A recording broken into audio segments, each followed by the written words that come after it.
என் அடியான் என்னை நோக்கி ஏந்துகின்ற கைகளை வெறும் கையோடு அனுப்ப நான் வெட்கப்படுகின்றேன். ஆனால் அவன் கேட்க கஞ்சத்தனம் காட்டுகின்றான் என்று அல்லாஹ் கூறுவதாக நபி ஸல்லல்லாஹு அலைஹி வஸல்லம் அவர்கள் கூறினார். உங்கள் தேவைகளை அல்லாஹ்விடமே கேளுங்கள். தேவைகளை நிறைவேற்றித் தர அவன் காத்திருக்கின்றான். தன் அடியான் கேட்கின்ற பிரார்த்தனைகளை அங்கீகரிப்பதை அல்லாஹ் தன் மீது கடமையாக்கி இருக்கின்றான். கேட்டால் கொடுப்பேன் என்பது தான் விதி. உதுஊனி அஸ்தஜீபு லக்கும், என்னை அழையுங்கள் நான் பதிலளிக்கிறேன் என்கிறான் அல்லாஹ்.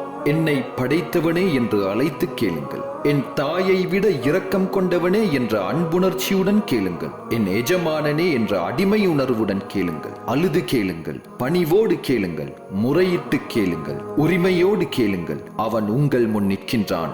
உங்களை அவன் பார்த்து கொண்டிருக்கின்றான். உங்களது தேவைகளை அவன் செவியேற்கின்றான். இதோ இங்குதான் இருக்கின்றான். உங்கள் பிடரி நரம்பை விட சமீபமாக இருக்கின்றான். நஹ்னு அக்ரபு இலைக மின் ஹப்லில் வரீத் என்ற உணர்வோடு கேளுங்கள். கேட்டால் கொடுப்பேன் என்பதுதான் அல்லாஹ்வின் விதி. ஆனால் நீங்கள் கேட்டும் கிடைக்கவில்லையா? அதற்கு சில காரணங்கள் இருக்கின்றன. கேட்ட துஆவை வைத்து உங்களுக்கு நேரவிருந்த ஒரு ஆபத்திலிருந்து அவன் உங்களை பாதுகாத்திருப்பான். அல்லது அதனை விட சிறந்ததொன்றை சரியான நேரத்தில் தருவதற்காக தாமதப்படுத்தி இருப்பான். அல்லது அந்த பிரார்த்தனைகளை நன்மைகளாக மாற்றி நாளை மறுமையில் தர சேமித்து வைத்திருப்பான்.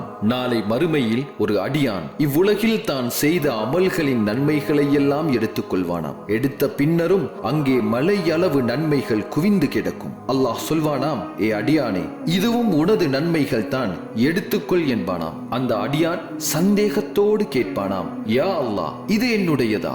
இவ்வளவு நன்மைகள் பெற உலகில் நான் எந்த அமல்களையும் செய்யவில்லையே என்று சொல்லுவான். அப்போது அல்லாஹ் கூறுவான், உலகில் நீ கேட்ட தேவைகளை எல்லாம், உன்னுடைய பிரார்த்தனைகளை எல்லாம் அங்கு தராமல் இங்கு தருவதற்காக நான் தான் சேமித்து வைத்தேன். இதோ எடுத்துக்கொள், உன்னுடைய நன்மைகள் தான் இவை அனைத்தும் என்று அல்லாஹ் கூறுவான். இதனை கேட்ட அடியான் மகிழ்ச்சியின் உச்சத்தில் அழுது கொண்டே, யா அல்லாஹ், உலகில் நான் கேட்ட எந்த துஆவும் அங்கீகரிக்கப்படாமல், என் துஆக்களை கொண்டு எந்த ஆபத்துக்களையும் என்னை விட்டும் நீக்காமல் அனைத்தையும் இங்கு மறுமையில் பெற்றுக்கொள்ள சேர்த்து வைத்திருக்க கூடாதா என்று கைசேதப்படுவானாம். சுப்ஹானல்லாஹ். நாம் கேட்கின்ற துஆக்கள் ஒருபோதும் வீணாக போவதில்லை. நிச்சயமாக அவன் எமது துஆக்களை நிறைவேற்றி தரக்கூடியவன், அழைத்தால் பதிலளிக்க கூடியவன்.